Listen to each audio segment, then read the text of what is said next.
नमस्कार दोस्तों, आप सभी का स्कूल ऑफ ज्योग्राफी चैनल पर स्वागत है। आज हम लोग खनन क्रिया के बारे में जानेंगे।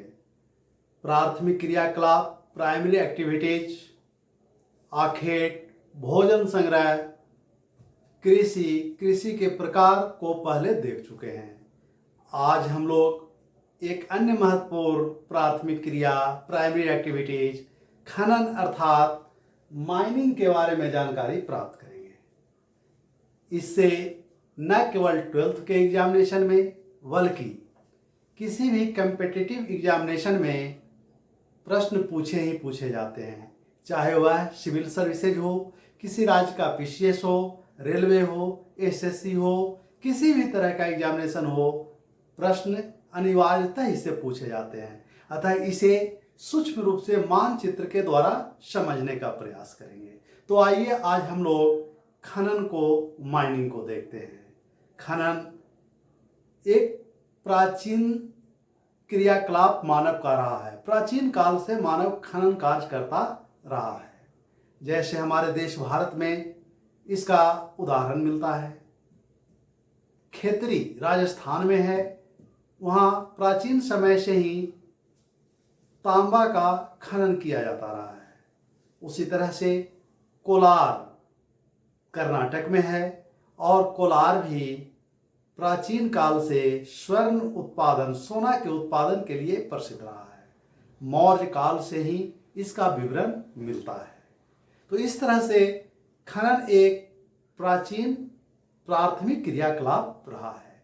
लेकिन खनन गतिविधि का वास्तविक प्रारंभ औद्योगिक क्रांति से शुरू होता है। औद्योगिक क्रांति जो यूरोप में शुरू हुई थी, ब्रिटेन में शुरू हुई थी। अब हम लोग खनिज के विश्व में वितरण को देखेंगे कि किस क्षेत्र में किस प्रकार के खनिज का वितरण पाया जाता है। यहाँ हमें ध्यान रखना है कि हम प्राथमिक क्रिया के रूप में खनिज को देख रहे हैं, मिनरल्स को देख रहे हैं। अलग अलग मिनरल्स के लिए हम लोग विश्व में उसके वितरण, डिस्ट्रीब्यूशन के लिए अलग अलग वीडियो में देखेंगे। यहाँ एक प्राइमरी एक्टिविटीज के रूप में देख रहे हैं। और परीक्षाओं में पूछा जाता है कि आयरन ओर कहाँ पाया जाता है, कौन सा खनिज किस देश में ज़्यादा है, कौन से उसके खनन केंद्र हैं। तो उसके वितरण के बारे में, उत्पादन के बारे में, विश्व के प्रमुख खान के बारे में, माइनिंग सेंटर के बारे में पूछा जाता है। तो हम लोग मोटे स्तर पर विश्व के प्रमुख खनिजों को देखते हैं। तो प्रमुख खनिज में ऊर्जा खनिज कोयला है। कोयला वर्तमान समय तक ऊर्जा का सबसे महत्वपूर्ण साधन रहा है, स्रोत रहा है। अगर भारत की चर्चा करें तो भारत में कोयला गोंडवाना युग की चट्टानों में पाया जाता है। और यह मुख्य रूप से झारखंड में दामोदर नदी घाटी में, जो भारत में कोयला का सबसे बड़ा केंद्र है, यहाँ झरिया, बोकारो, उत्तरी कर्णपुरा, दक्षिणी कर्णपुरा आदि केंद्र हैं। महानदी घाटी, सोन घाटी, वर्धा गोदावरी घाटी में कोयला पाया जाता है। अगर भारत के बाहर देखते हैं तो यूएसए में, ये यूएसए है और यूएसए में ये जो देख रहे हैं ये अपलेशियन पर्वत है। एक प्रश्न यही पूछ दिया जाता है कि अपलेशियन पर्वत किस देश में स्थित है। तो यूएसए के पूर्वी तट पर है, अटलांटिक महासागर है और अपलेशियन पर्वत कोयला उत्पादन के लिए प्रसिद्ध है। अगर कोयला उत्पादन का दूसरा केंद्र देखते हैं तो यूरोप में ये इंग्लैंड है और इंग्लैंड का पेनाइन पर्वत, फ्रांस में लॉरेन क्षेत्र तथा जर्मनी में सार क्षेत्र, जो दोनों कंटिन्यूअस है, जिसके कारण उसे लॉरेन सार क्षेत्र भी कहा जाता है। तो ब्रिटेन में पेनाइन, फ्रांस में लॉरेन, जर्मनी में सार क्षेत्र और सार के साथ साथ जर्मनी में एक और प्रमुख क्षेत्र है जो राइन की सहायक नदी रूर नदी की घाटी है और वो कोयला के उत्पादन के लिए विश्व प्रसिद्ध है। यही कारण है कि भारत में भी झारखंड को भारत का रूर कहा जाता है, क्योंकि यहाँ भी दामोदर घाटी कोयला के उत्पादन के लिए विश्व प्रसिद्ध है। चीन में देखते हैं तो चीन, ये जो देख रहे हैं अधिकांश चीन पर्वतीय पठारी है, लाल है, पूर्वी भाग जो मैदानी है, हरा है। तो चीन का शांसी और शैंसी प्रदेश कोयला उत्पादन के लिए प्रसिद्ध है। रूस को देखते हैं तो रूस में देख रहे हैं यूराल पर्वत, ध्यान रखिएगा ये सारे पर्वत महत्वपूर्ण है, यूराल पर्वत, अपलेशियन पर्वत, पेनाइन पर्वत, और इन सब में कोयला पाया जाता है। तो यूराल पर्वतीय भाग में कुजवास और डोनेवास दो प्रमुख कोयला उत्पादन केंद्र हैं। उसके पश्चिमी भाग में कारगंडा कोयला क्षेत्र पाया जाता है। तो ये सब विश्व के प्रमुख कोयला उत्पादन के केंद्र हैं। कोयला के बाद लौह अयस्क आयरन ओर। तो आयरन ओर 4 प्रकार के होते हैं। पहला प्रकार मैग्नेटाइट, जिसमें लोहा का अंश सर्वाधिक होता है। दूसरा हेमाटाइट, लोहा का अंश मैग्नेटाइट में जो 70% से अधिक होता है, इसमें 60 से 70% होता है। और भारत में सबसे अधिक मात्रा में पाया जाने वाला लौह अयस्क आयरन और हेमाटाइट ही है। उसके बाद लिमोनाइट, जिसमें 40 से 60% के बीच आयरन और होता है, लोहा का अंश। और चौथा प्रकार है सीडेराइट, जिसमें 40% से भी कम आयरन ओर होता है। तो ये आयरन ओर विश्व में कहाँ कहाँ पाए जाते हैं? तो इसके प्रमुख केंद्र, ये जो नीला वाला भाग देख रहे हैं मानचित्र में, ये नीला नीला, ये सब झील है, लेक्स हैं। सुपीरियर झील, मिचिगन झील, ह्यूरेन आदि, ये 5 झील यहाँ हैं, जिसे महान झील प्रदेश कहा जाता है। और इसी झील में सुपीरियर झील क्षेत्र आयरन ओर के लिए यूएसए में बहुत ही प्रसिद्ध है। यहाँ मेसावी रेंज, क्यूना रेंज, वर्मिलियन रेंज, ये सब आयरन ओर उत्पादन के प्रमुख केंद्र हैं। भारत में झारखंड, ओडिशा, कर्नाटक, गोवा आदि आयरन ओर के प्रमुख उत्पादक राज्य हैं। अगर आयरन ओर के उत्पादक क्षेत्र रूस में देखते हैं तो यूराल पर्वतीय क्षेत्र में किरवोइराग, जो यूक्रेन में है, आयरन ओर का प्रमुख केंद्र है किरवोइराग। और रूस में मैग्निटोगोर्स्क, वहां आयरन ओर पाए जाने के कारण ही एक बड़ा आयरन स्टील इंडस्ट्री की स्थापना हुई है। तो इस तरह से रूस में यूराल पर्वतीय क्षेत्र आयरन ओर का प्रमुख केंद्र है। स्वीडन में, स्वीडन एक देश है, ये यूरोप में हाई क्वालिटी का आयरन स्टील उत्पादन के लिए विश्व प्रसिद्ध है। और वहाँ कियोना एवं गैलावियर 2 प्रमुख आयरन और उत्पादक केंद्र है।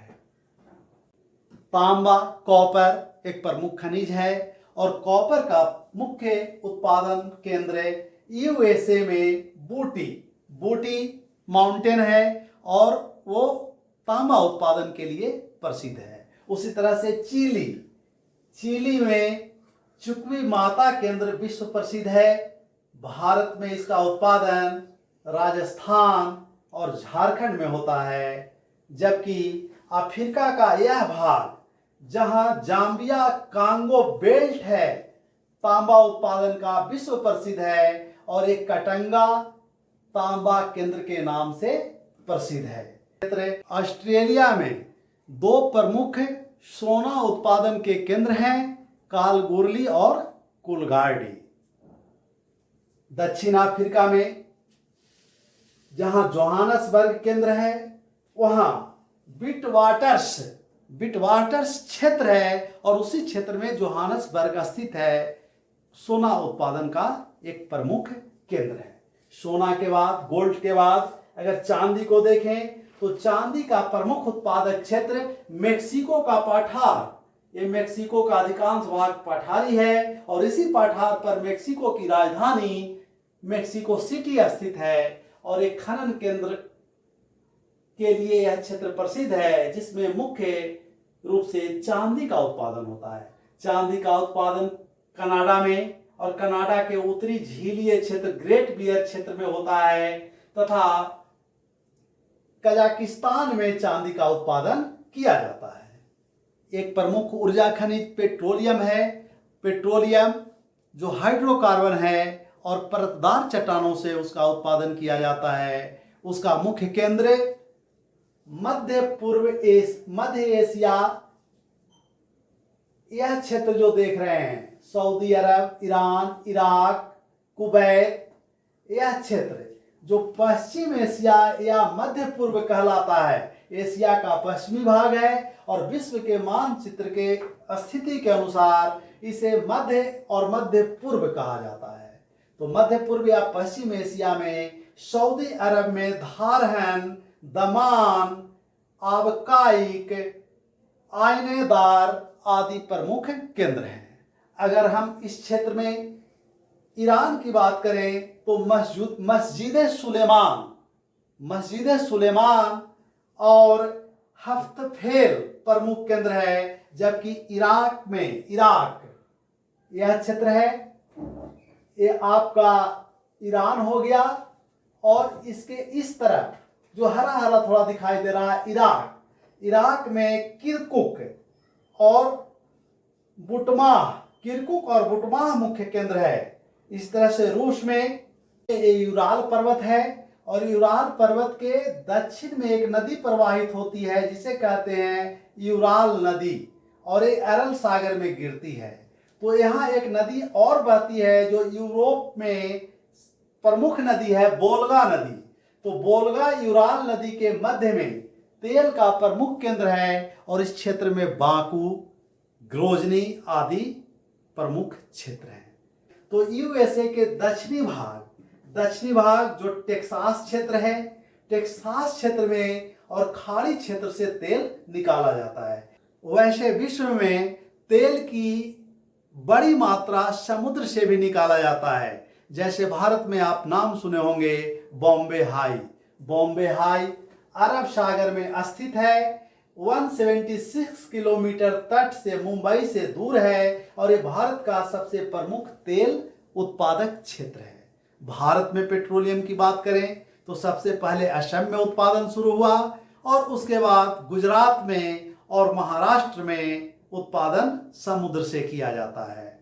वर्तमान समय में गोदावरी, कावेरी आदि डेल्टाई क्षेत्र से भी उत्पादन किया जाता है। तो इस तरह से हम लोग प्राथमिक क्रिया के अंतर्गत खनन क्रिया को देख रहे थे और खनन क्रिया को देखने के क्रम में विश्व के प्रमुख खनिज के प्रमुख खनन केंद्रों की चर्चा कर रहे थे। इससे बहुत सारे प्रश्न बनते हैं और पूछे जाते हैं, इसलिए हम लोग इस चैप्टर को, खनिज को अलग अलग वीडियो में भी देखेंगे। इसके बाद इसमें यह भी हम लोग देखें कि कुछ पर्वत कहाँ है, एप्लेशियन महान झील प्रदेश कहाँ है, यूराल पर्वत। तो इस तरह से ये धीरे धीरे मानचित्र को भी अपने दिमाग में बैठा लेना होगा जिससे कि हमें रटने की जरूरत नहीं पड़े, समझ करके अधिकांश प्रश्नों का उत्तर दें, यह हमारे लिए ज़्यादा जरूरी है। बहुत बहुत धन्यवाद। Thank you.